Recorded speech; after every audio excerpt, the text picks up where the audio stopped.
We're going to run through this document, and some of you may have already seen the short trainings I did in the last few weeks about making, creating an offer that's really appealing, but following through in a way that you actually make sales. Because the one thing I've learned in the last, how many years, 6-7 years, and particularly since I left my job, where I started to really I guess go hard at trying to understand, how do I actually make sales online through connections I already have in the real world, not only through galleries and events, but through my own channels. And I think this is just a really important thing if we want to create like a business that is sustainable and that we can actually create repeat customers from. It's important to try and understand a process, which is what I'm going to take you through today, that can, with practice, get you quite good results over time. So obviously, like anything, this is about practice and committing to follow through with a process. And one thing I found when I was starting is I was really good at creating the thing, but when it came to following through and having a real push around awareness of what I was making, and we can call it marketing. I hate using the terms marketing and sales. That it is what it is, but I think that can be really off-putting. I like to talk about it as making sure people have knowledge and awareness about what you've got to offer, because without that, there's just no way you can actually go, I have tangible proof that was a failure. If you haven't seen something, they say they reckon it takes 7 times for somebody to see something psychologically to be like, I need it, I'm going to buy it, on average. So when you think about that, I used to kind of have a new print, and I'd put it out on Instagram or Facebook once or twice. And then I'd be like, oh, no one bought it. No one wants it. And I think this is quite an easy trap to fall into. We quit before we've really actually done enough to have the proof of whether that's actually the case. So I've tried to simplify this because I want to make this, I want to make this usable, whether you have sold a lot, yourself through your own channels before, or whether this is something very new to you and it's something you feel like you've either perhaps been ignoring or kind of, staying away from because it feels hard. And I get that because I did that a lot early on, or because, perhaps it's just something that you just don't know where to start with. So we're going to go through the things I've already kind of covered in the previous mini trainings, because I just want to have a few or share a few thoughts on those things that might help you decide what you might offer leading up to Christmas. So like I've said before, this is the most important time of year to try and make the most of your of the sales that are available. So people will be in spending mode in November and December, unlike any other time of the year, for obvious reasons. They're looking for gifts, they're looking for something special. So what is important is to go, right, how am I going to make the most? Because some years I've honestly I've made 30% of what I've made all year in this period of time. So I know for a fact that if you are prepared, you can have quite amazing results, because people are looking for unique things.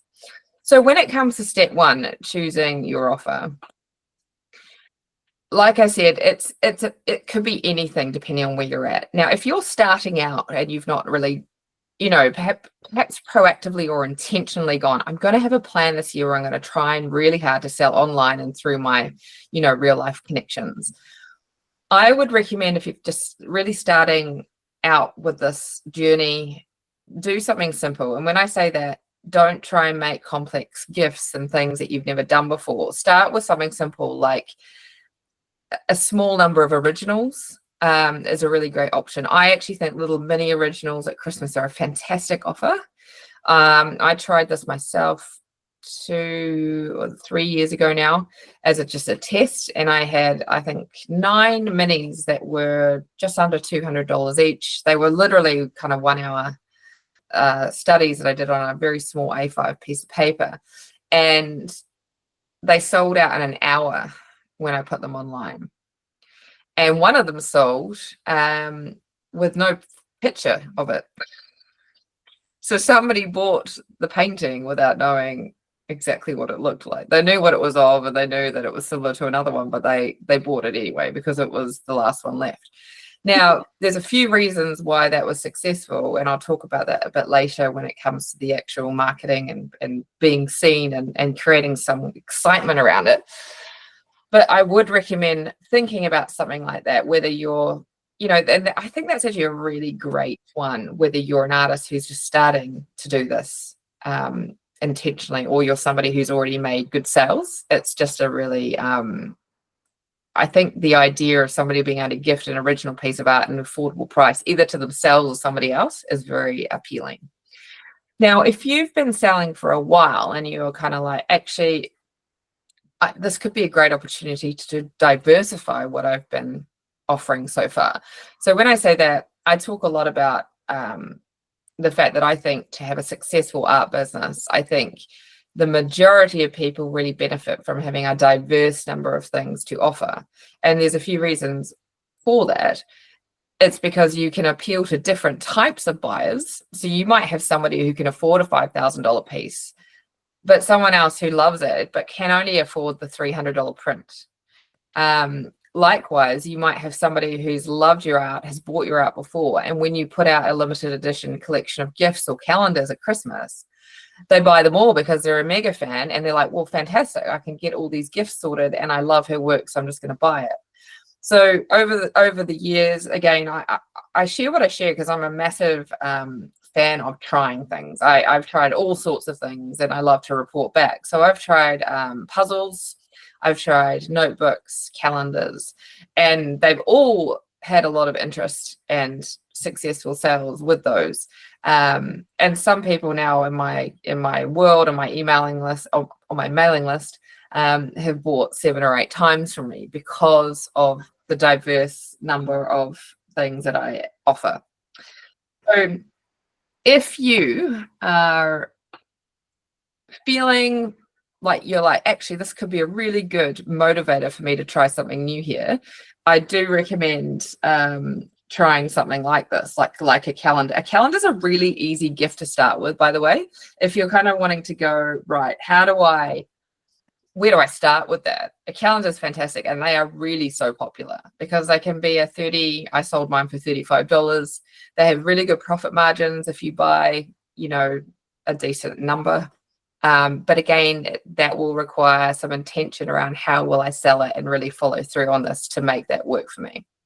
So again, don't get caught up in what am I gonna choose, but there's just some guides around, from my experience, what I would focus on. Prints are a really lovely, easy one to do as well. You might create some mini prints that are new leading up to Christmas, or just a new print collection leading up to Christmas. It can be very simple. And obviously you might be doing 3D art. So depending on what you're creating, you will come up with a very specific idea based on that. Does anyone on the call have any questions or thoughts so far on, what you might choose, or if you're stuck on anything at this point in time? There's no silly questions ever. Hi, Lucy. It's Laurie here. Hey, Laurie, how are you? Good. I guess one of my questions is, looking at some of those things, do you have good suppliers where you would trust that they would reproduce things well for you? Yeah, great question. So when it comes to my gift creation, I am a big believer in getting a test. So really understanding, I really like to go local if you're starting out. Obviously, artists that you see who have got their beautiful gifts in stores, they've gone down probably years of trial and error, and they now probably have a very large supplier in China somewhere. But when you're starting out, I would highly recommend just contacting a local print store that you've maybe got good feedback on.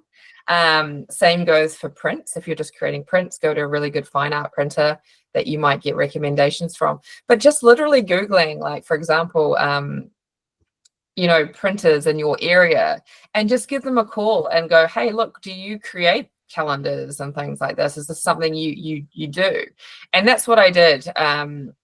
I literally made those calls and had a chat and found the people who could do notebooks and calendars for me locally. The puzzles were a bit different. They're a bit harder. New Zealand has quite limited. You're in America, so you'll probably have a lot more options than we do here. So yeah, I would try local. See what they might charge you for 50 or 100. Obviously, price might come into it too, but yeah, give local a go, because that way you'll probably find you can have more hands-on conversations with them and get an idea of what they can create and get, proofs to you first. Yep. Okay, that's cool. I'm in Yeah. Pukahina, so local to you, sort of. Oh, sorry, what was that? I said I'm in Pukahina, just outside of Tauranga. Why did I think you were in America? Gosh, it must have been the accent that has always thrown me. Canadian accent, probably. Canadian accent. Oh, sorry. There you go. Well, I actually, if you're Pukahina, I will recommend Kale Print. Okay. Kale Print. Yep. And I recommend printing.com as well. Okay. Actually, no, they're not called that anymore. What are they called? I will drop you a message after. They changed their name. Legend. Thank you. Yeah, so go local first. It's Yes. really nice to support local. It gives you a more hands-on process with understanding it first. I've tried things like Vistaprint, which are, many of you will be familiar with this, a big worldwide printing company, and I find the quality to be very average. And for me, when I'm creating gifts, your brand's really important, to think about what you want to be presenting your brand as. I don't think it's about trying to create perfection. If you're wanting to try and create something that you see in nice gift stores, it becomes harder and very expensive with small quantities. But I think it's just about coming like halfway and going, how can I create something that's like quality, in the sense of, I think the print quality is really important, and getting those things right. And then as you grow, you can you get more sales, bigger customer base, and then you can take bigger, risks and decisions on increasing your quality. Is there anyone else who has a question? Hi, Lucy, can you hear me? Yeah. Hey, Nicola, how you doing? Good, thanks. How are you? Yeah, good. Yeah, I'm having microphone hearing video issues, but if you can hear me, that's all right. Yeah, no, I can hear you. Cool. I was just wondering what kind of budget you allow yourself to, to cover the outlay on, production, versus what you anticipate might come in. And also, second question would possibly be, in your experience, what size prints, if you're going to go down that road, what size prints do you find are the best sellers? Yeah. A4 size and price point for those in the current climate. Yeah. Yeah, the prints are an interesting one, because when I started doing prints, I created, when I first started, I created like a set number of sizes. So I created like X amount of A4, A3, and A2, and I regret doing that, because the size that I thought would be the most popular, because it was the most affordable, wasn't. So the mid-size A3 size is very popular, right? Which always surprised me. So I now have a total number of prints, and then I just, whoever buys whatever size within that edition, works. But yeah, I would say when it comes to, there's probably two different things I've found. If I'm at an event, so if I go to a market or I've done a few markets at Christmas, because I've gone specifically with gift style items. Like I went to one market one year because I had a number of calendars left and notebooks, and I took my prints, and the smaller prints in that kind of scenario were the better selling ones.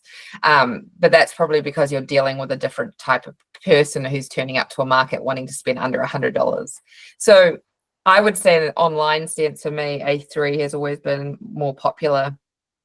But in saying that, I've also had a lot of people at Christmas buy my bigger 80 centimeter diameter prints as a really special gift. So I don't think there's any one answer to that. I think people are willing, if they fall in love with something really special, they're willing to spend quite a lot of money on it, a print even, and I'm talking somewhere around $400 to $700 in that price range. But when it comes to gifts, it's a great question, and it will be different depending on what you feel like your audience is right now. So there is trial and error involved, and it takes a bit of, you don't want to be, silly isn't the word, because I've been silly many times and been way too optimistic in a number of ways, where I've overbought. But when it comes to, say, if you're going to do a calendar run, I would consider, if you have, how big is your audience through Facebook and Instagram? How much interaction do you get, and how many sales have you kind of been feeling out or receiving so far? And especially if you have a mailing list as well, how many people are on that list? And I think it's just kind of working out, if I work out how many people maybe bought from my email list with my gift collection, I would say maybe 15 to 20% of my active email subscribers would buy. So that's the people opening it. So say you have a 50% open rate, you take 15 to 20% of those people as a conservative number. But it will depend on what you're willing to, you want to look at numbers like that to maybe put some logic to it. But then I'm also a firm believer in going, well, what if you ordered 50 calendars or 100 calendars with the intention to really have a big push on your marketing, and use that as motivation to go, well, I have to sell these, and therefore I've got to go through all the steps. So there's almost like an accountability you create for yourself. Yeah, if that makes sense. So that's what I did with my calendars the first year. The second year I did a pre-sale and was a bit more, and that's the other thing you could do. You can do a pre-sale and get a better indication of orders first and receive the money first. That's also another great way to do it. So you just be really clear with your buyer that they're paying now to receive later. So that's important. That's probably the smartest way to do it early on while you're trying to get that information. So I've done pre-sales in the past, and then I'll actually add on some extras to go, I'm going to back myself to sell these as well, because you won't capture everybody in a pre-sale. So no matter what you do, there is an element of, I'm not sure exactly if this is the right number, but I'm going to push myself to sell these. But I think a pre-sale is a really nice way to create less risk around that. And often you can actually cover your costs by doing a pre-sale. So hopefully that helps. Yeah, that's helpful. Thank you. Yeah, cool. And it was just around, so you're going to take your budget for what you're going to spend to produce those pieces based on, your sales at the end. You're going to take your goal. Well, I think it's important when it comes to budget. So for example, if you do, if you get a price from your local printer and you say, look, how much, and you go, look, I'm going to bet myself to sell 50. So how much would it be for you to print 50 calendars based on this design?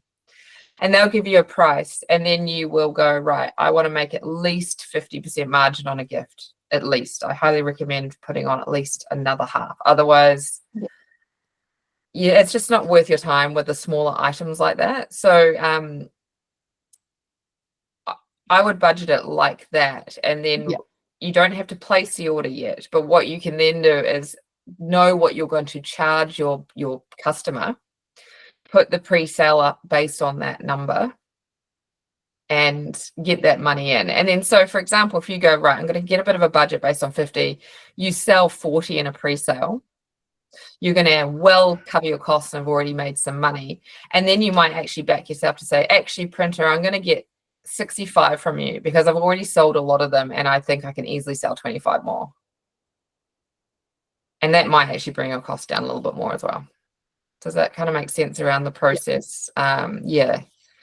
So I think when it comes to, that's just generally a good thing to think about. Prints are different. You want to be thinking 3 to 4 times your cost with prints. But when it comes to gifts, you really, really want to be making at least 50%. So for example, and that's a motivator too, right? Because one year the first year I did calendars, I decided to just order 200. And it was probably, a bit crazy, but it became a driving force to sell these 200 calendars, because at 200, I was making really good profit. based on my sale price. The sale price shouldn't, and we shouldn't feel bad about making good profit, because if we're going to put that work in, you get, like, you work hard to sell those, so you're not even considering your time in that, right? But I worked really hard to sell those 200, and I think I had around $3,500–4,000 of profit just from those calendars. So it was a very good exercise, and I put a lot of work in. But every year you learn more, it becomes easier, and you become more efficient with the process and around how you'll budget and sell them. Cool, but great, really good questions. It is. There's a lot. Sorry, Lucy. Yeah, go for it. Just a few questions. What is the kind of general time frame that you leave between pre-order and print? Yeah, a really good question. I'm gonna step 4. We're gonna talk all about timing. So I've got a whole calendar set up for you, and I'm gonna talk about. It's a really good question, and I'm gonna talk about how you can set up a timeline. So, okay, and then I'm in New Zealand. Yes. I'm a pet photographer, so amazing. quite a different genre. Yeah. You touched on earlier about printing and how, like, we are really, really limited here for choices and options. Yeah. Do you have any recommended printers for calendars or journals? Because whenever I look into it, it just becomes too cost prohibitive. Yeah, I think, like I say, whereabouts in New Zealand are you?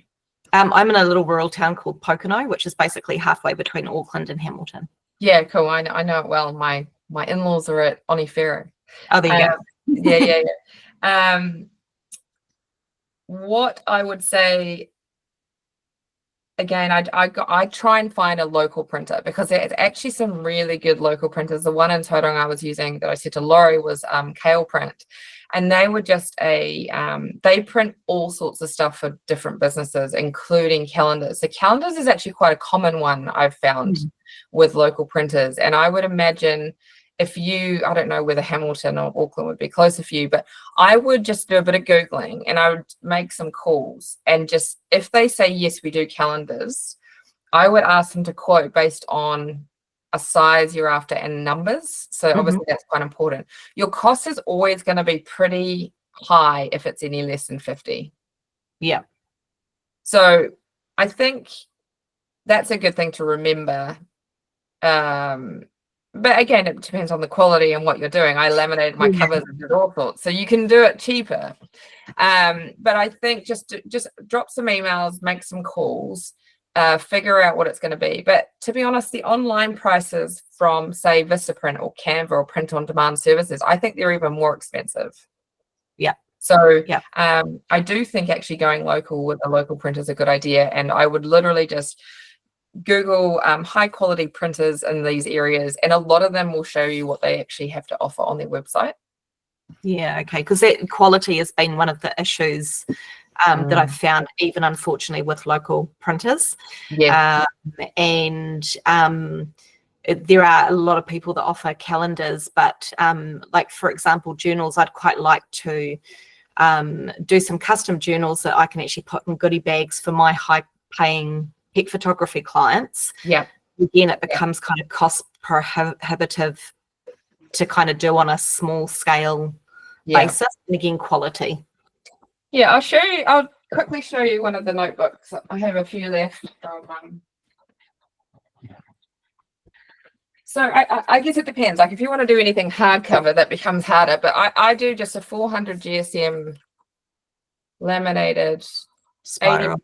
80 pages spiral bound. So they're not hardcover. They're not, well, I say they're not super hard wearing. I use them all year myself, and they work great. But it's the art that your customer's buying. Yeah. So these aren't, like, I would love to one day have a hardcover spiral bound notebook. It's about understanding the limitations of where I'm at right now around budget, and also just, a number of things. Time frame, if you want to get them made overseas, it becomes a lot more complicated. But something like this can be made, again, through the company I was telling Laurie about. So what I'll do is I'll put in the group afterwards the company I know. Okay. Because I think they are in Auckland as well. And I've been pretty happy with them. And Sorry, what sort of quantity do you order the journals in? I would order at least 50 at a time. Yeah. Yeah. Between 50 and 150 generally. Yeah. And you're putting roughly a 50% markup on calendars and journals. Yeah, my calendars would have, again, it depends on what I'm how many I'm ordering. So when I've ordered more, like 150 or 200, you know, my markup becomes a lot better.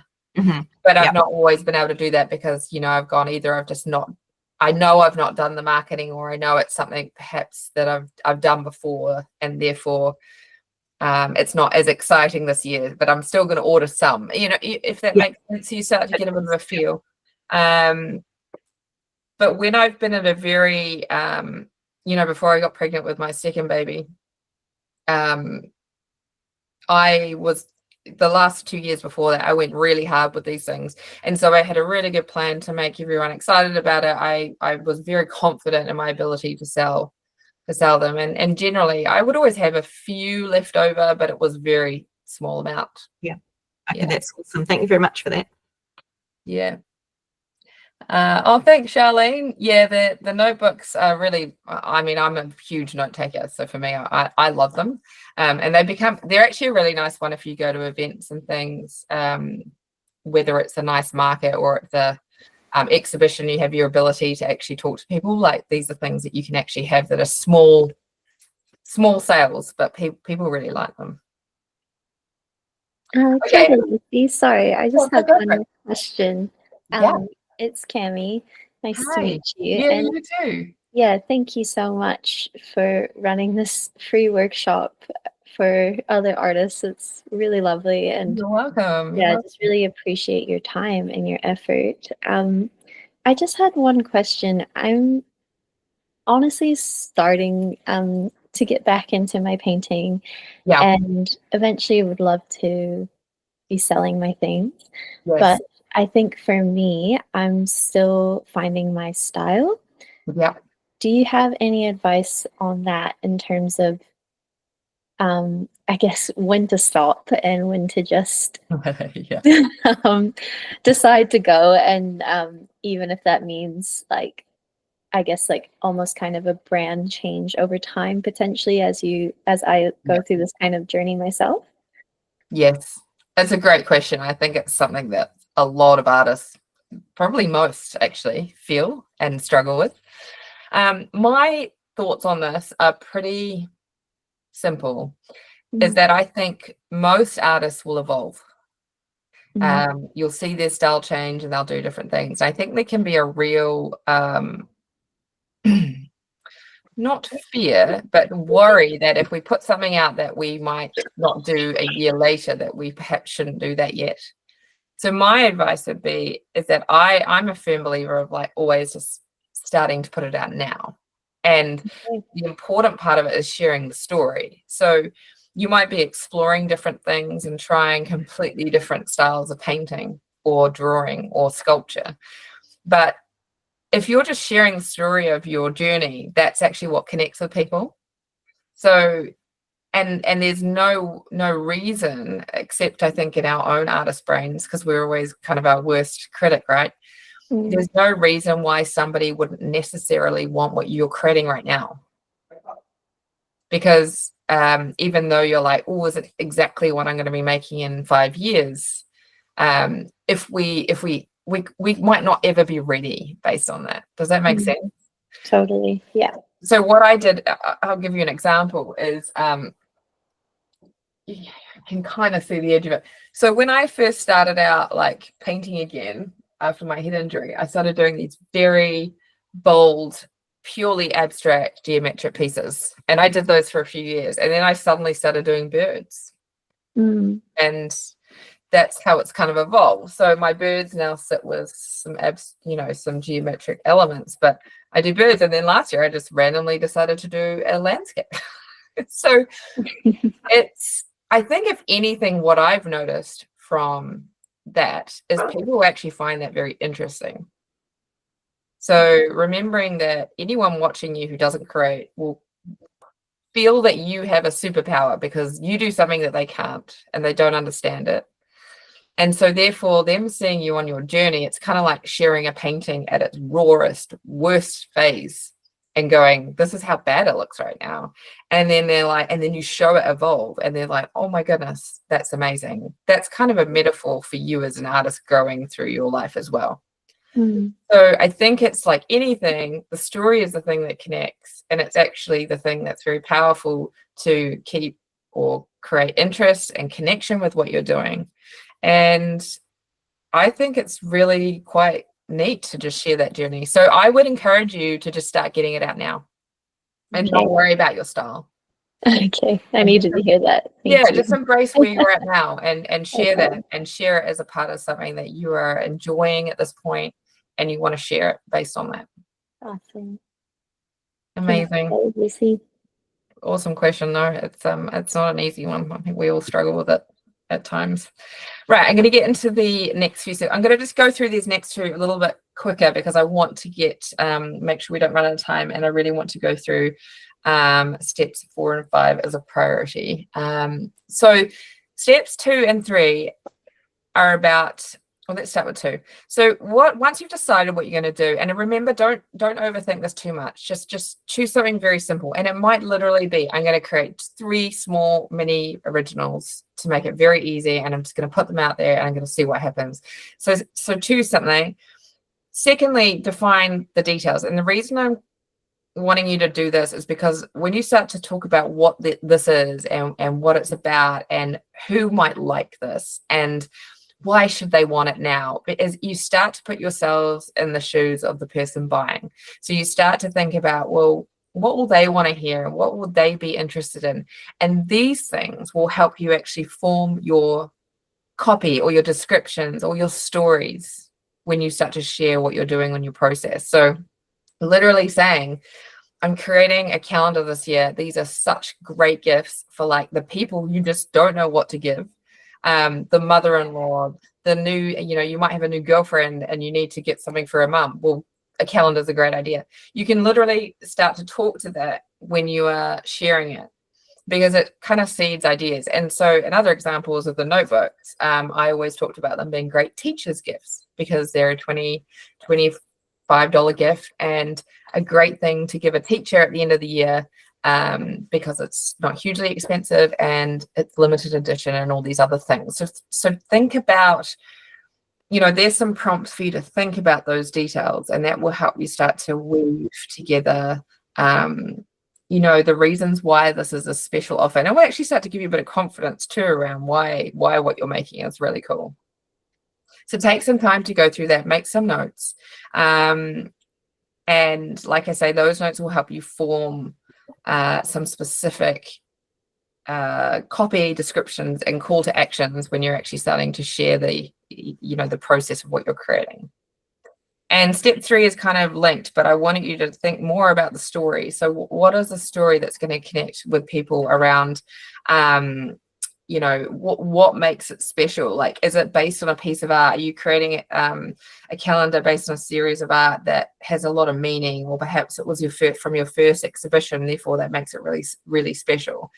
How does it connect to the gift giving process? Start to make people envisaging like why it's unique and how this will make somebody feel when they receive it. What makes it really special? So this is just kind of step 2 and 3 is giving you different prompts to just start to think about the story. What is it? What makes it special? Who is it for? Why is now a great time? What's the stories behind this particular offer that will make people go, actually, this is a really great idea and I love it. They're so cool. And that's the kind of thing you just want to be really honing in on. That if you make lots of notes around this and really go as far as you can with it, you'll start to actually create content without realizing it. So what you'll end up doing is going, oh my gosh, I actually have like 10 really good points here about what the artwork meant and why I made it and why it was so perfect to turn it into this thing or to offer it like this. And you'll start to find when you write all these notes that you're literally writing a social media plan. So this is a great process to go through with anything you decide to offer. And again, it's just about really choosing to focus on this and talk about this over and over again. This is what I said earlier. This is the key thing I just want to try and really reinforce, is that talking about it more than what feels comfortable. If you don't feel comfortable with how much you're thinking, I'm going to talk about this, that means you're on the right track, which sounds strange, but if you're like, oh, this is too much, you're on the right track. If you feel like you're talking about it too much, you're heading in the right direction, because we're always thinking that we're appearing on everyone's feeds every time we say something or every time we write something. We're not. Maybe 5 to 10% of the time. So when you think about it like that, we've really got to be putting a lot of information out there, both online and even in conversation with friends and family. And I'll talk about that too. So I'm gonna keep going, because I think you're gonna have a lot more questions as we move through the last 2 pages of this. And hang on, where are we at? Can't I find it? Okay, so we're going to come down here. So this is what Kirsten was mentioning earlier, which is dates.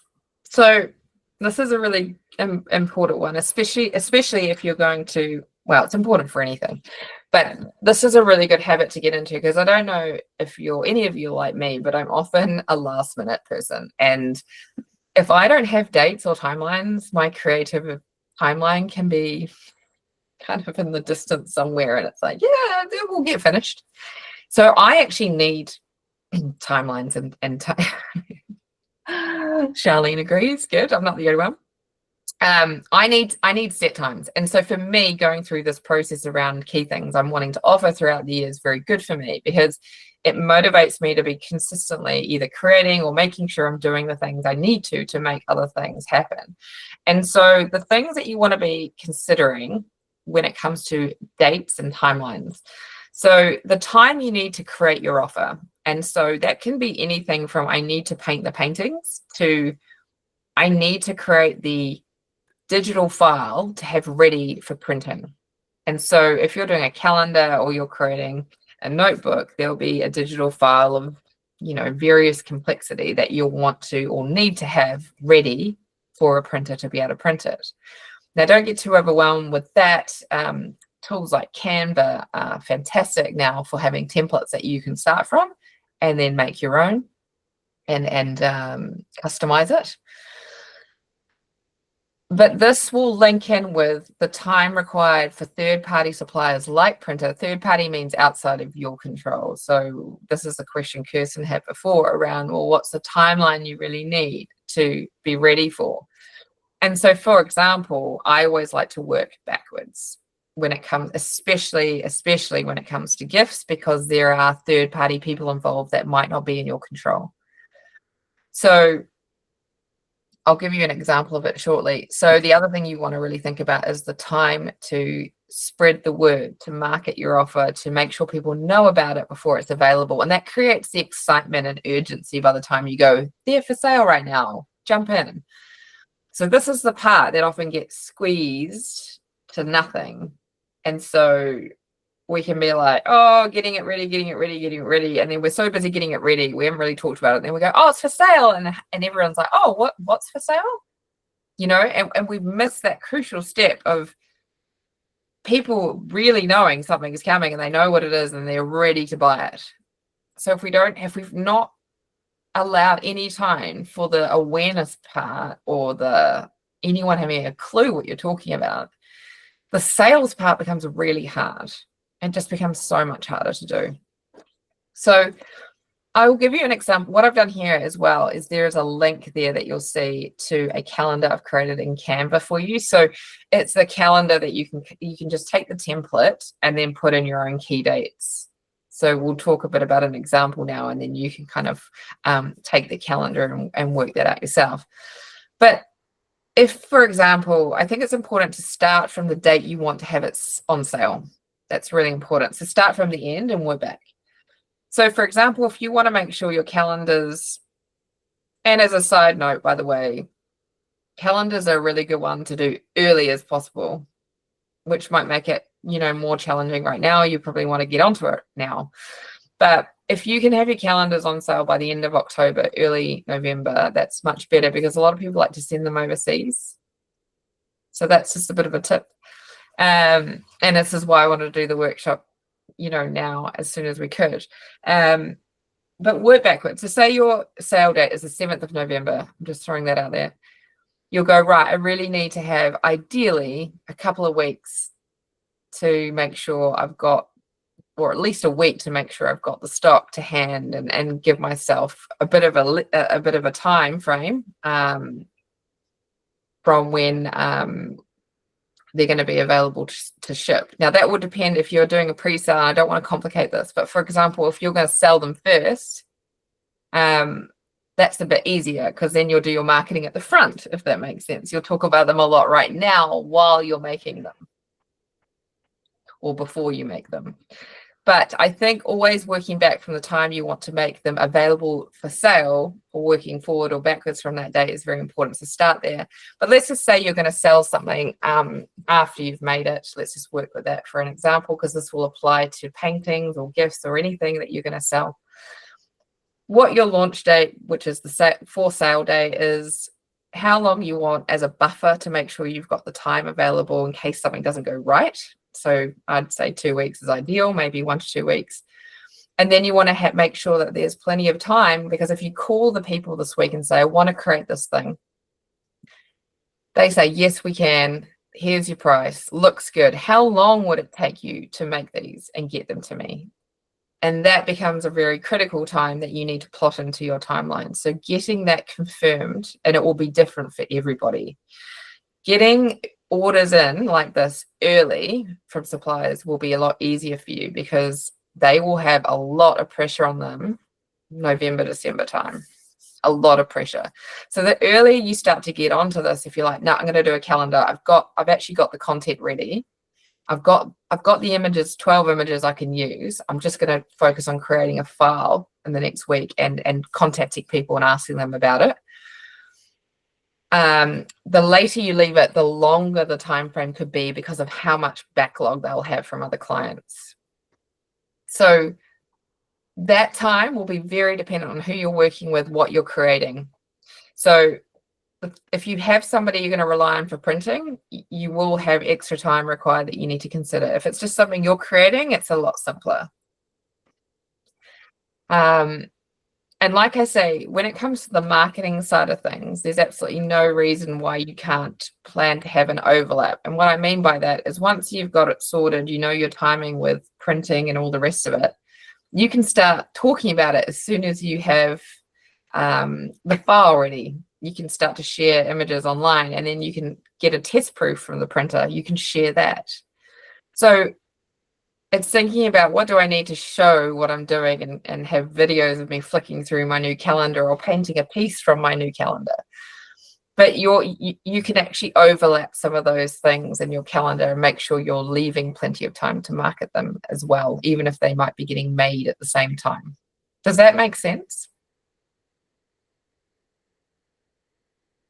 So for me, I'm going to make my offer this year is going to be, I'm going to aim to do about 18 mini originals. And I'm going to this year have I'm going to release them in 2 batches. Why am I doing that? Because I want to create some hype and urgency twice. And what I mean by that is, there will only be 9 available each time. So this is the kind of thing you start to think about. How do I create a feeling like I need to get in now? This is what we also as artists need to think about a bit more, of how do we make them feel like they need to buy now? Because often people go, oh, I really like it, I'll think about it. And then they kind of drift off into the distance, and then they don't buy, and they might buy a year later, but we really want them to buy now. So for me, I'm going to have 2 releases of 9 minis, and they're going to be a slightly different theme, and I'm going to release them 2 weeks apart. And what I'm hoping that does is 9 will go a lot quicker, and then that will create the urgency in that one, and then you'll have people who missed out and be ready to go the next time, because I'll be like, oh, I missed out. And that's what happened to me last time. They sold so fast, so many people missed out. They were like, oh my gosh, I have to be ready next time.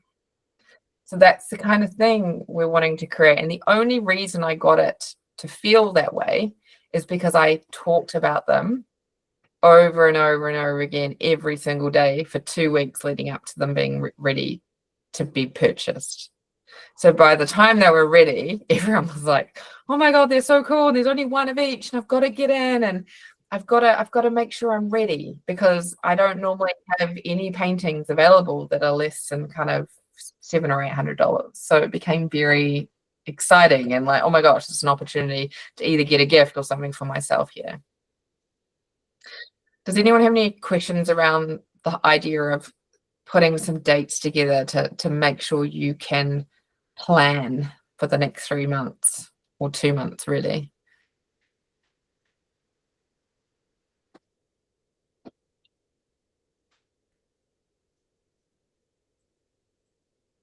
Okay, cool. I'm going to keep going. And if you, by the way, we'll have some time for questions at the end. So if something comes up for you or something's not quite clear, we can cover that. And so once you've kind of got your plan in place and you've started to talk to people and you know dates and you know costs and you're feeling good about committing to something, because at this point, you know, this process will, you know, you'll know all the times and whether it's actually possible for you to do what you're planning. Step 5 is spreading word. So this is just, like I say, sales become really easy if you've done the awareness thing well. And this is what I was saying earlier, it's probably been my biggest lesson over the years.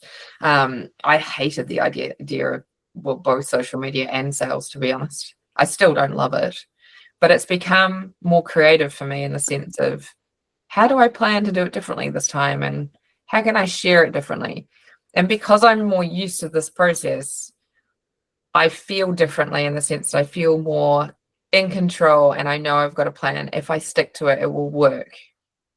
So having really good imagery and stories and little videos to share throughout the marketing, the time where you want to market what you've got to offer, is important. So remember, wherever you can, and it doesn't need to be every time when you're in the studio, because I don't do this, but sometimes it's great just to have a day where you go, right, I'm going to set up a few different angles of my studio and I'm going to have me painting something and then I'm going to have me holding it and then a photo of me with my face in it. Please use your face in lots of your content, by the way. People will respond to images and videos of you in it 50-fold over any other image. I see it over and over and over again. It's undeniable. But just take lots of little videos, snippets, even if it's just doing one particular detail. You can just show you know, adding something to, I don't know, if you're drawing a bird like I do, you might be just creating the eye. You can just have a day where you go, I'm going to create lots of content, and then this can marry up with all of my ideas for the story and the reason why these are really cool offers this Christmas. And then you start to just marry up the content and schedule it for social media and to start telling people you know. So I just want to hone in on the 4 things that I recommend you really need to be doing to spread the word well over that time. And these are all married with your storytelling. So the story behind what you're creating will form the content for these different ways of sharing and creating awareness. So first obvious ones are social media posts, stories, reels, live videos. Even if you don't have business pages set up yet, just use your private ones, okay? The people you know best will buy from you first. It's always the way. But if they don't know, they don't know. So use your personal pages just like you would a business page, even if you have both.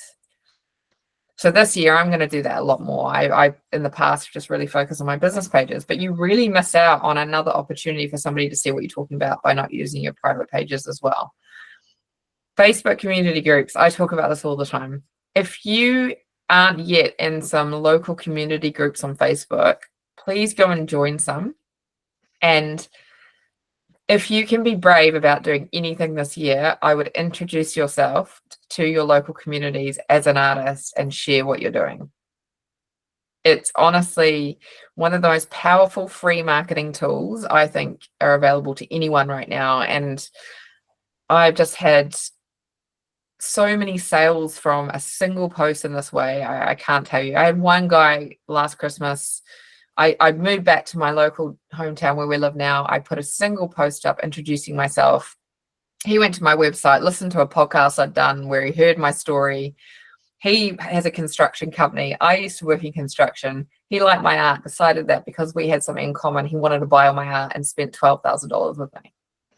So that chain, you cannot even predict something like that, right?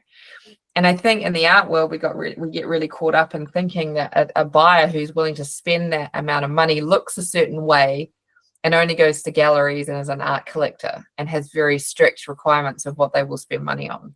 It's not true. It's just these people with money come from all walks of life and will have all different reasons to connect with you. But people in your community really, really, really want to support their community. So people love buying from neighbors. So whenever I write something, I literally write, "Hey neighbors, how are you?" I make it very informal and very personal because you're trying to connect in a way that is, hey, we are all, we know each other because we all have something in common. So if you make any bold decision this year, put one or two community posts up and share what you're making. And people will love it. Even if it's just to start, hey, this is what I'm about, this is what I'm making. If you'd like to see what they turn out like and have the chance to get one, follow me at my page or drop me a line and I'll put you on my email list or something, or put your link to your website or link to your email list if you have one. I'll talk about that in a minute. Third one, this seems so obvious, but the amount of artists I know who they're like, they don't even tell the people who live next door to them, even though they talk to them every day, that they're an artist. So if you haven't told your neighbor, your barista, your doctor, your dentist, everyone you know that in some way that you are an artist and this is what you do, just in general conversation. It's not that you go to the doctor and you go, "Oh, hey, I'm going to do my spiel, my business spiel to you." No, it's more like, "Hey, how are you?" "I'm good. I've actually just been working on a new painting this week." "Oh, that's interesting. I didn't know you were an artist."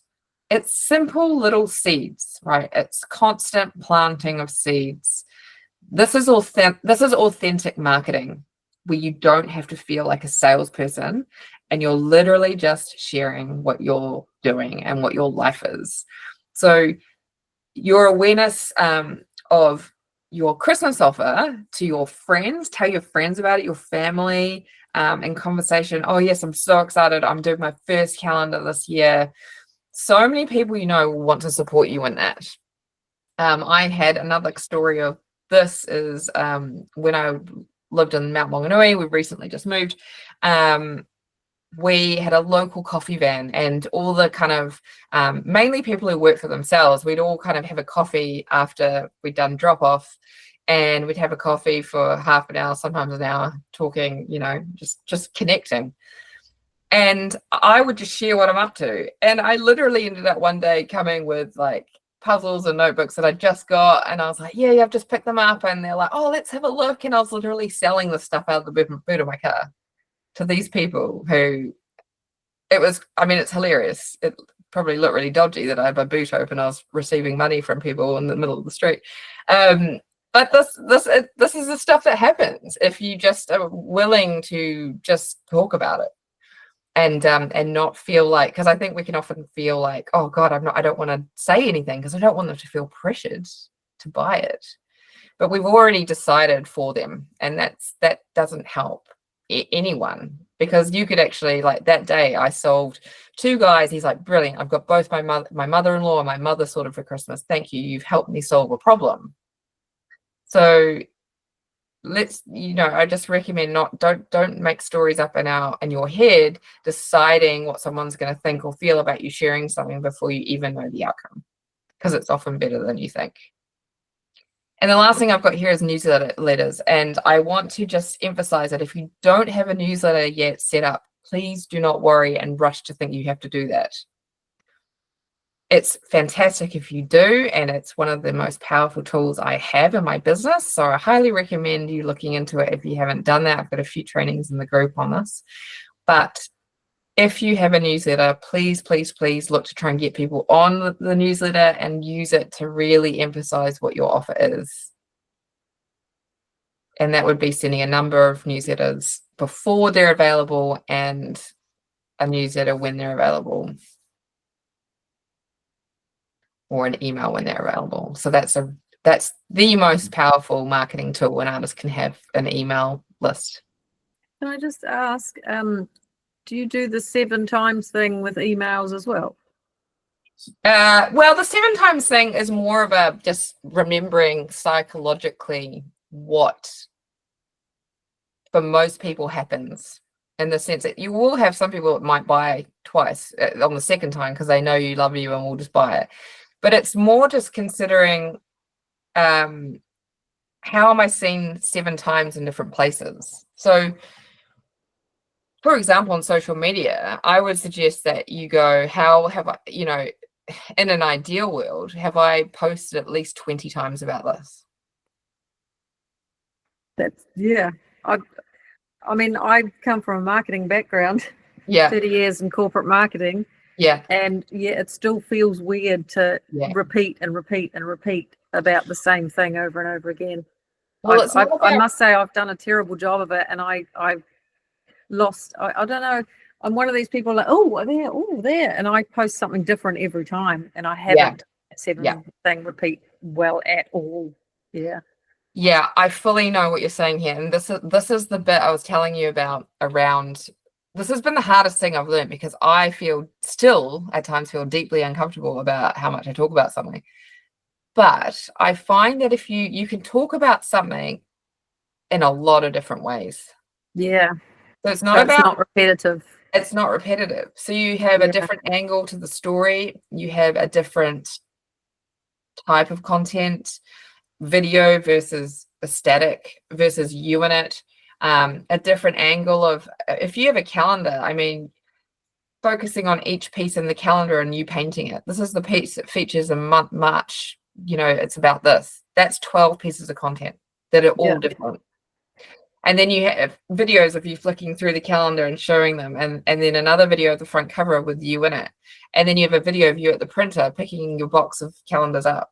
So when you think about it and you break it down like that, it actually becomes very easy to find 20 pieces of content. And what you're actually naturally doing with that is you're creating a story with all of those things.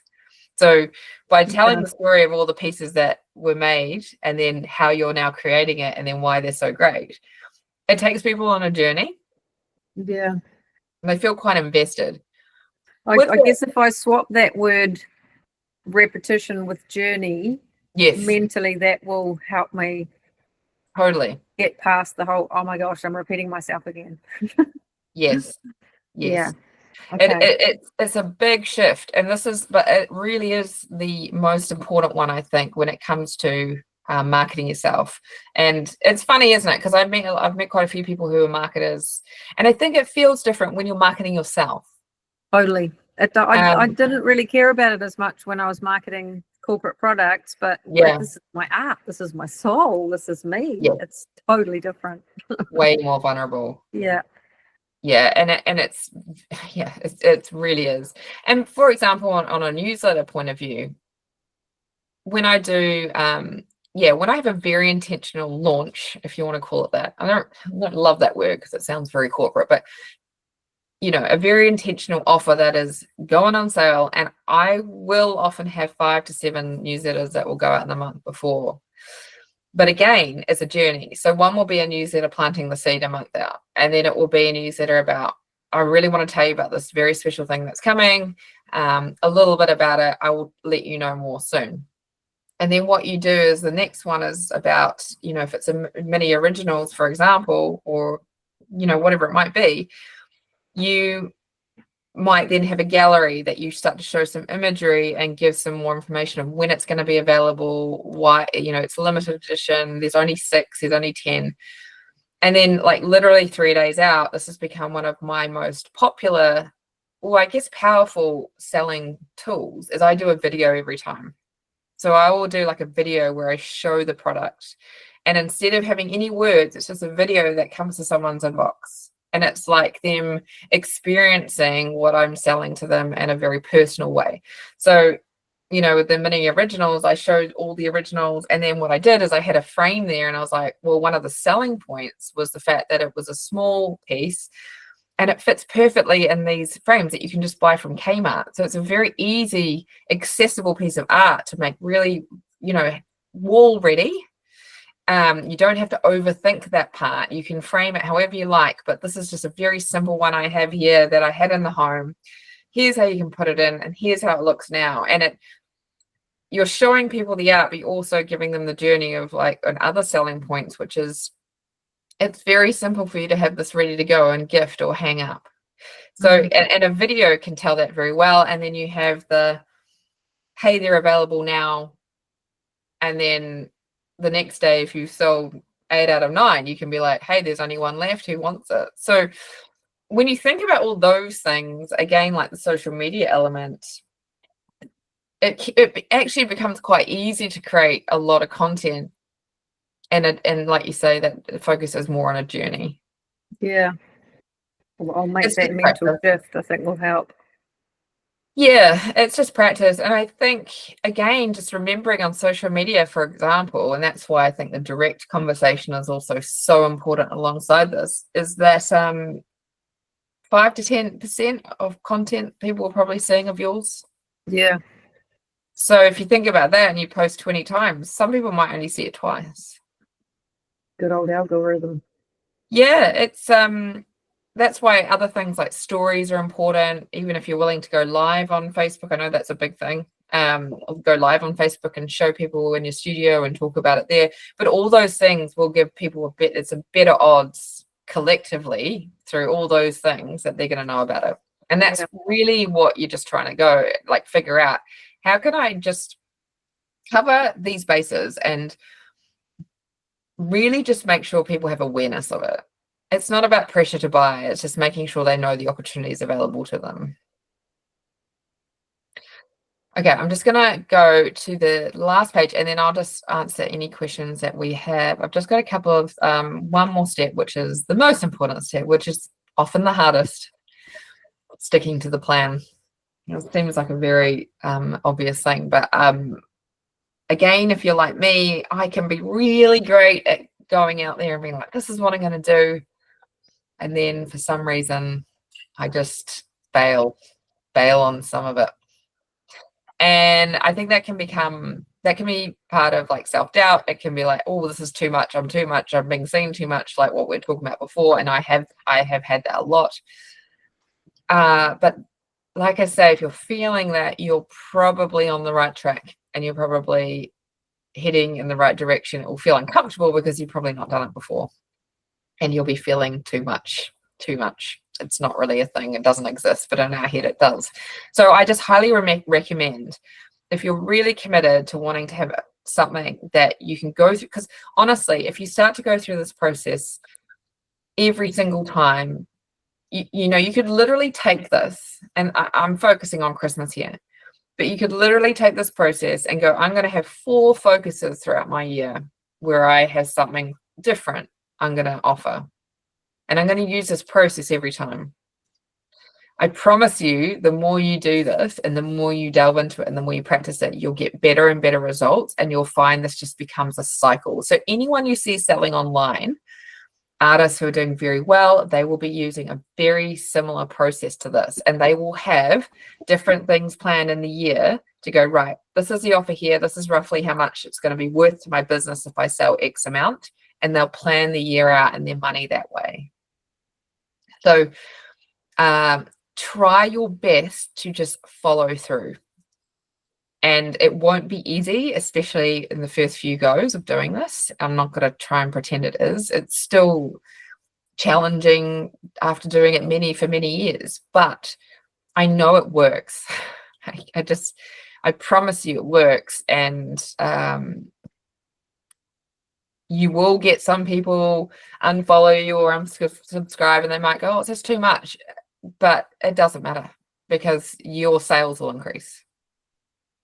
I promise. And you'll just draw in different types of people.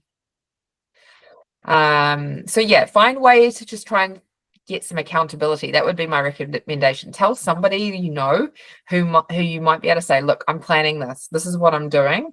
I wanted to let you know, I really would like you to help me keep accountable here. But someone supportive, make sure they're supportive of you rather than somebody who might peg you down a bit. You can put it in our Facebook group. I'll put a post up after this and I'll just put it out there and say, is anyone wanting to just tell us what they're going to offer as a way for them to share, but also maybe create some accountability for yourself. Yeah, but just search out someone, whether it's another artist, a friend, a family member, if you're struggling and if you're blocked and you're like, oh no, I just want to bail. I'm halfway, but I just don't want to do this. Don't take I don't want to do this as I shouldn't do this. Take it as your mind resisting doing something that could actually help you grow. I've noticed every time I have been resisting something, I finally push through it and I realize it's the breakthrough I've been needing, the next breakthrough I've been needing. So just have a think about how you might do that for yourself. And then finally, I just wanted to just cover a few last tips here. We might have covered some already, but just remember to be really clear on what you're selling at least 1 month before it's officially available, and be very focused in your content around that. So Silke, you talked about how you find that you're just sharing about lots of different things. Very common, what I used to do. It's you are not alone there. I think most of us do this. But it doesn't create a focus point for the people who are in your zone. So what you want to be doing by having the focus on the one thing is that you want to be making sure they're only thinking about that and starting to think more and more about whether they want that. And again, you can interlink different little other things going on. You might just share about, you walk that morning. It doesn't, content can be a little bit of life sprinkled in to make it interesting, right? Don't leave the launch date too late. So in other words, please try to aim to have something available for sale, I think in November.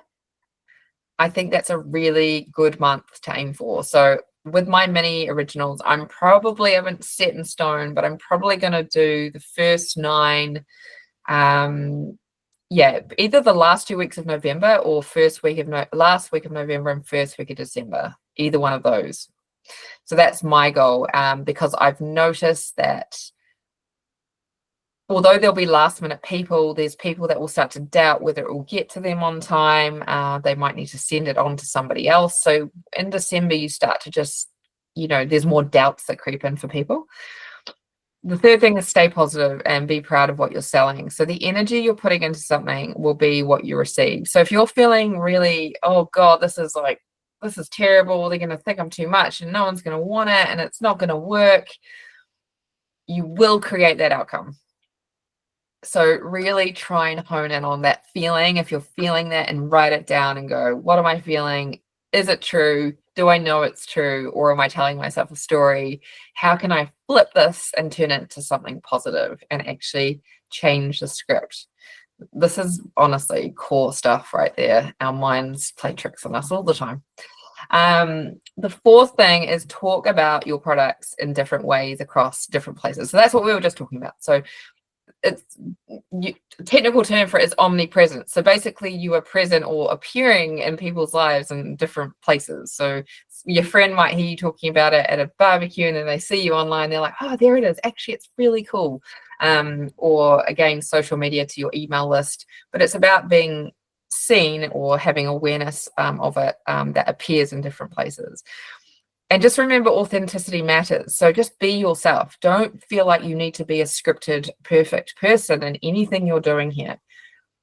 Real is great. People connect with real. And to be honest, I feel like in the world right now, it's just becoming even more wanted. So the more genuine you are, I think the better results you will get. Talk about, just cover that. Create a sense of urgency if you can. So in other words, there's only a certain number, there's only a certain amount of time, there's a cutoff. Create something that drives people to make a decision. to buy. That's a really important one. So you might do that in different ways. Like I said, with my mini originals, I want to release them in 2 batches. So it creates kind of a, oh, there was only 9 last time. These 9 are on sale now. Gosh, half have already sold.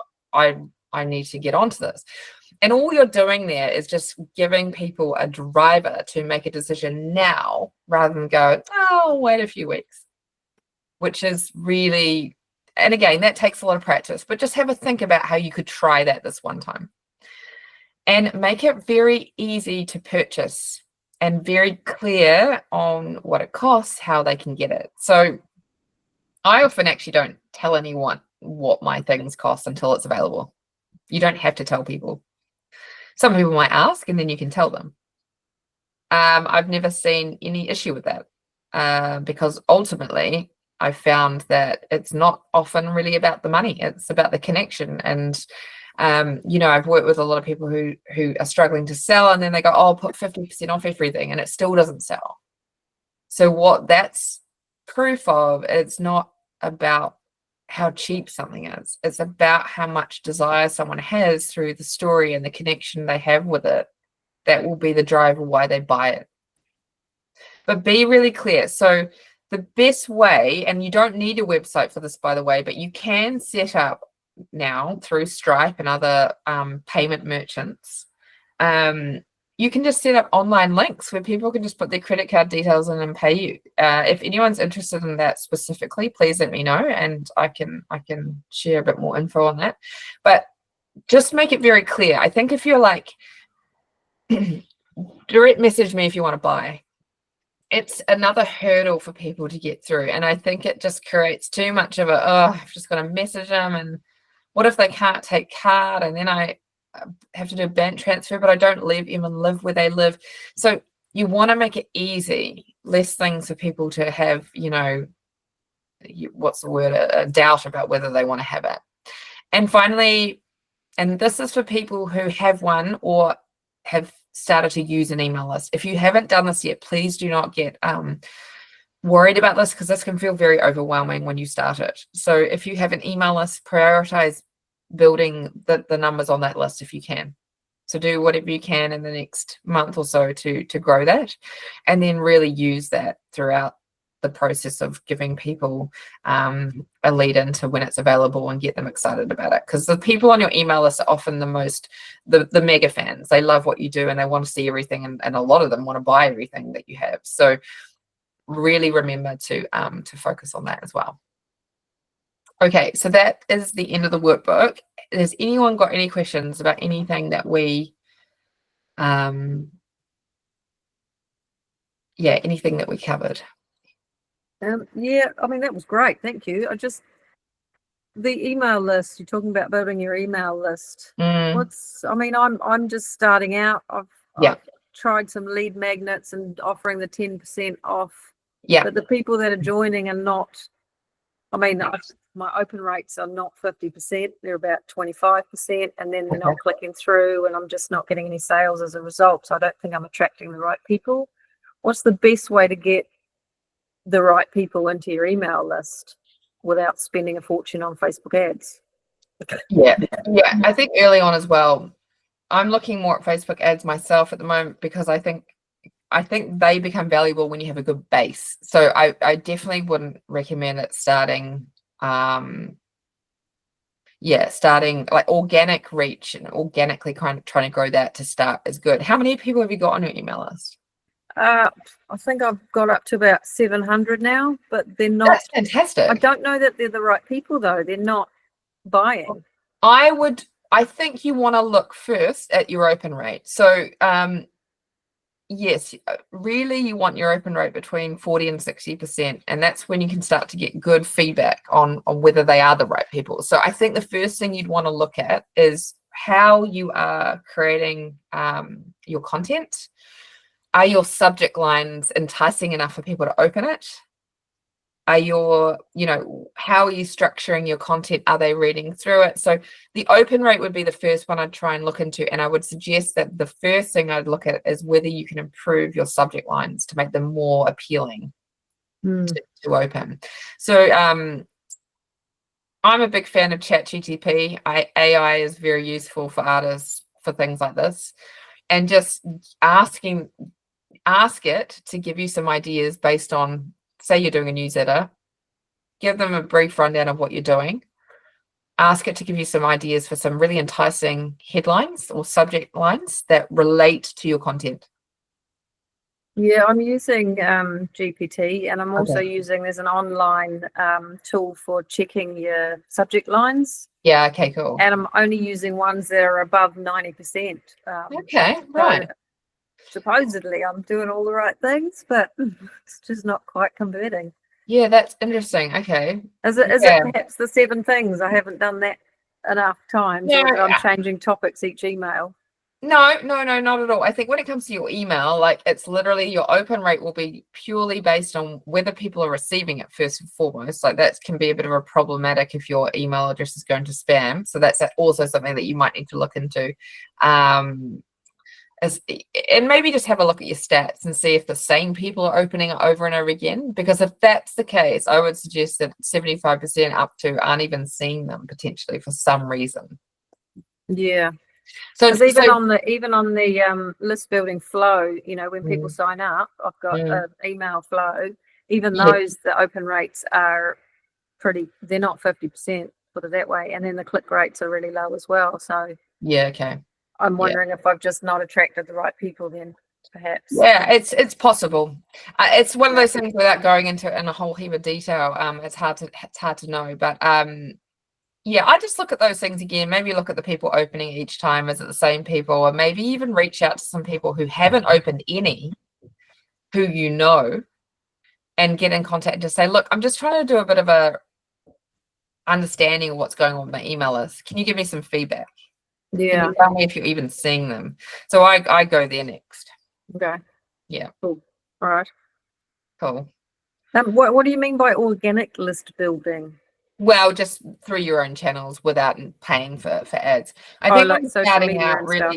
Okay. yeah. I mean, 1,000. You know, for example, I have an email list of under 1,000 people, but I can, you know, the sales I can get from that 1,000 is significant. Yeah. So See, I've just not got. I'm getting like minimal sales. So yeah, I've clearly got the wrong people then, haven't I? They're not my people. It's I think just figuring out whether people are getting them, and then you can go to that next step. But I think what I'm trying to say by that is, we often, I feel as artists, worry that we need to have 50,000 people in our email list and social media to have success. But a lot of people I know have very small audiences in all sorts of different areas, but make a lot of money because they have a very engaged audience. So when I say organic growth to start, I think is great, is because I think you have a much better chance of bringing in people who are genuinely interested or connected with you first, rather than ads that can be hit and miss, especially early on while you're trying to make those work for you. They can bring in a lot of randoms, and they aren't overly helpful to you growing. So I think the ability to use Facebook groups and your own connections and being seen in different places, just using your own relationships. You know, the relationship, I think when you get online, we can lose sight of the fact that, like, if you're in an office building your art business with people around you, you're talking and you're having all these relationships. And I think when it comes to online, we forget that it's a similar process. It's just we've got to find, we're using a different tool to create the relationship, if you know what I mean. Yeah. So I'd say organic, and that's the advice I've always been given when I was starting out. Like, grow your early audience yourself, and then, you know, you can start to start from there. Okay, thanks. Cool. Person, hey. What is a good click rate? Like, I've got about a 40%. I've only just literally 2 months ago started doing a newsletter. I've got about 950 Fantastic. on the list. My open rate is around 40 to 42%. Yeah. What is a good click rate? I think that's a click rate. Did you say, or open rate? Click rate. I think it depends on what your the call to action is. So for example, I could have a newsletter with 5 different options to click on something. It might be an interesting article I've read, or it might be go and check out my prints, or so I think that depends. But when it comes to, hang on, I'm gonna give you a real-time example here. Cool. So when it comes to, say, maybe launching a gift or a painting fresh, where are we? Is it gonna let me do this? Oh no, hang on, it probably won't let me do that. Where am I? Right, I'm gonna just quickly, bear with me, I'm gonna get out a quick stat for you.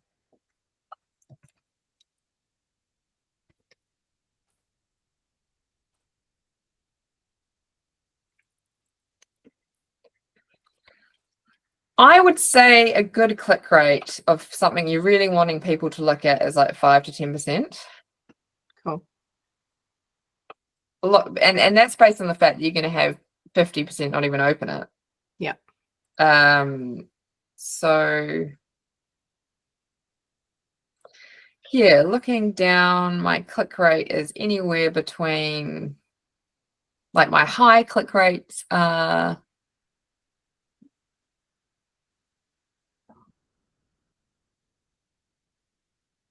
7 or 8%. That would be high. I had a 10% click rate for a new release of paintings. That's probably my last proper release of paintings, where I did a proper build up. Mm-hmm. So that, yeah, I think 5 to 10% is decent. Okay, cool. Thank That's you. It's good. just That's good to have good. a marker. What's that? It's just good to have a marker to kind of aim for. Yeah. Yeah. Yeah. That's yeah, I think that's a good range. But some of my things I was looking at, there were 3 or 4, but yeah, on average 5 to 10. Okay, that's awesome. Thank you. Cool. Charlene, have to fly. Oh, thank you so much for coming, Charlene. I hope you found it useful. That's awesome to have you here. Anyone else got any questions before we? Oh, here you go. Cami said she will know. UX designer have worked on newsletter designs before. Something you might want to do is test run a few newsletters and analyze which ones get a better click rate and engagement. It was a great idea. Yeah. Really good idea. I don't know what platforms you guys use, but I've worked for one organization. They use MailChimp, and you can actually send out like 3 different newsletters, and you can put in your winning combinations. So for you, Kirsten, it might be like 55% open rate within like 5-hour range, and then it'll analyze all of that for you, so you actually don't have to do it yourself. But maybe within like your capacity, and I don't know which platforms you use, you can kind of just do a slow analysis on it. So even just testing like the subject lines, like which ones are getting the open rates, or testing out your layouts as well, like what people are clicking on, and like putting that at the top of your newsletter in the next section. So it's like slowly analyzing these areas of engagement and then making those adjustments for your audience. That's awesome advice. That was very handy that you were here. I was like, I feel like I should just just say this. Oh, honestly, the value of, like, ever since starting these this group, generally, there's always these moments of like somebody knows something that is just so great to be able to share. Yeah. And learn from each other. Oh, it's so good. And yeah, if you have the time to do like a little bit of analysis, I'm sure you probably have talked about this, Lucy, before, but with your social media insights and things like that, that's so helpful. So like small things that you don't have to do a huge research nerdy piece like I would do, but you can do small things like what's the best time your audiences are on your platform. That's a really small thing you can do, which will create like more engagement. Yes. Yeah, and just like analyzing like intro hooks. Like, what's that first 3 seconds that seems to be getting people watching my reels, and or like swiping through this carousel video? Like, oh, I see a pattern here. Okay, I'm gonna implement this pattern and see if this is gonna work for my next upcoming sale. Yeah, it's so true. I think, yeah, you're right. Insights can give us such great understanding of like what resonated. And that's what I was saying before with the like, just through doing that, knowing that the videos and the photos where I've been in it, there's exponentially more engagement.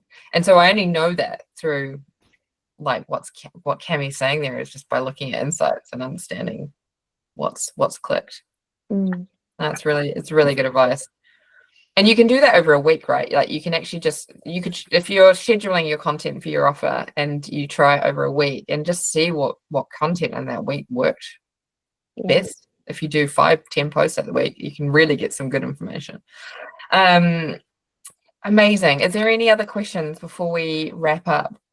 I've got one more about the urgency you talked about, building urgency.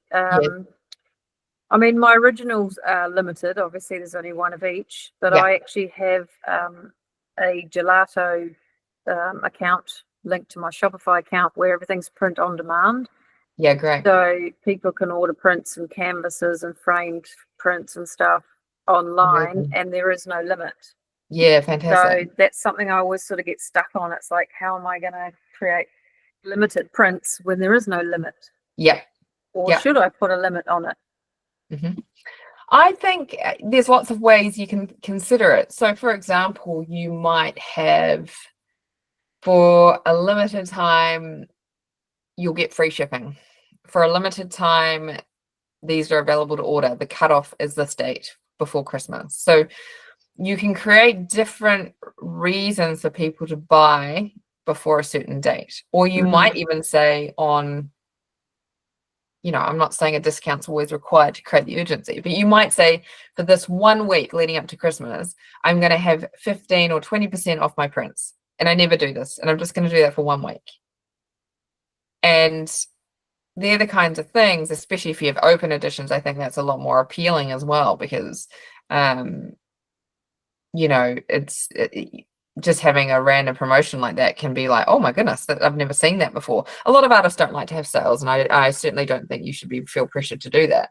But there's a number of ways you can do it, or you might even do like a limited edition gift with every print.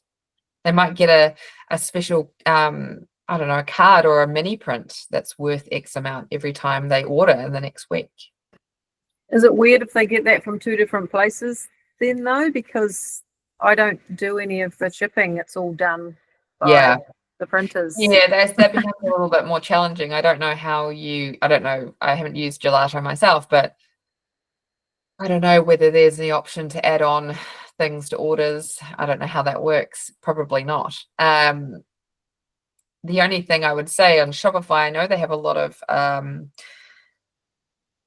I believe they have a lot of capability where you can actually have something that pops up with any order. You can actually have now you're here, click on this to purchase this as well, at checkout. Oh, like a cross-sell. Yeah. Okay. You have your order bump, essentially, where you're trying to encourage a greater sale. In that case, you might have a free mini that comes up, and it's a 0 cost. And then that gets added to the order for the supplier to ship. That would probably be the only way I'd imagine you'd be able to do that. But I think Shopify has a lot of great capability for things like that. Yeah, I'll have to look into that. Okay. Yeah. I mean, I see a lot of other artists and they have limited prints. And I've often thought, should I be considering that? Should I actually just do X amount of any, and when it's done, it's done? Should I actually put a limit on my prints? I don't think there's an answer. I don't think there's a right or wrong, because I've done limited edition. I've just started to do some open edition. Neither sell. Like, people like what they like, I've found. And unless you're looking, some people will like it over the limited edition. But I've done polls and stuff about this, and it's not as important as I thought it might have been. I'm pleased to hear that. Yeah. So I don't know. It depends. a lot of artists like to just keep with that because they feel it reflects their brand better, and they only want a certain amount of an image out there. Some do a combination like I've started to do. But I know an artist down south who I've worked with, she sells her art for thousands of dollars, and she only does open editions. And she sells very, very well in a lot of retailers. Yeah. Because I I think I look at Ellen Giggenbach, who's in Wellington, and she is doing incredibly well. She's got a shop and she sells open in unlimited editions of prints and stuff online, and she's got a bajillion different products. No limits. So yeah, and that seems to work. Yeah, there's no right way, and I honestly don't feel either that I just think we can overanalyze. The art world can make us feel like we have to create this very what's prestigious feel about what we do in every aspect. I feel that can often creep into what we're doing. Does it feel kind of important enough, special enough? And I think that can actually take us away from just making good business decisions. Like, there's no reason why you can't be a bit more commercial, because if all artists were a bit more commercial, I believe that there'll be a lot more artists being career artists. So, and for me, I'm like, well, is that not a better result than working in a job you don't want to do? So it's a funny one, but I don't think there's a right answer. Cool. No, it gives me a bit more confidence that I can leave it open and not have to try the whole limited thing. Yeah, a lot less admin. And I tell you what, there's something very appealing about that. Yeah. As a side note, though, I tried the free shipping, and sales flatlined pretty much. Beforehand it had shipping, and then when I added the free shipping, nothing. It's like, wow, that bombed. So I just changed it back. I agree in that sense. I've tried it myself, never really been hugely interested. A lot of people. I found when I do, I've had a free gift card and things like that. I think people like the idea of getting something for free, even if it's low value. Yeah. So I do think there's something in that. Yeah. I mean, marketing 101 is try it and see. The best way to learn something is just trial and error, like you say. Just keep trying stuff and testing it, and if it doesn't work, try something else. It honestly is, and this is what I'm all about. Like, I'm a huge fan of trying things, and that's why and potentially, it doesn't go with the traditional artist way, but I think nothing is traditional about the world we live in anymore, and there's a lot of opportunity. So if you're not trying it, you never know what's going to work for you. And because the world's changing, the way things work change as well. So a year from now, something that works now might not work. So no, exactly. Constant evolution, isn't it? Yeah, and that's why I think it's so great to try different things, because something, you might just hit something and it's like, oh my gosh, that blew up and I didn't even expect it. Yeah. Cool. Thanks. All right, ladies, thank you so much for joining. It makes for a really good conversation to have, people join the live and have questions. So thank you so much for participating, and I hope you all found it useful. Very much so. Thank you. Can I ask about your membership? I saw somewhere that you had a membership. Yeah, it's closed at the moment. Great question. So I did have a membership, and I was running it until I had my second daughter. So the reason I closed it was for obvious reasons around maternity leave, but also I had run it for 2 years and wanted to rebuild it in the way that it was, the information it provided, just after learning so much with working with the artists over that time. So it is coming back early next year. Oh, cool. So I will be put. A lot of people have been asking me about it lately, actually. But what I've done in the meantime is created the Artist Awakening course, which is really just a mini course. It's $19 US, and I've created that as like an interim to give people the foundational stuff that I now go back to in my business. Yeah, I've done that one, and that was the one that made me think, how can I get some more, please? Oh, brilliant. So you enjoyed it. Oh, it was good. It was really good. There were some real gold nuggets in there.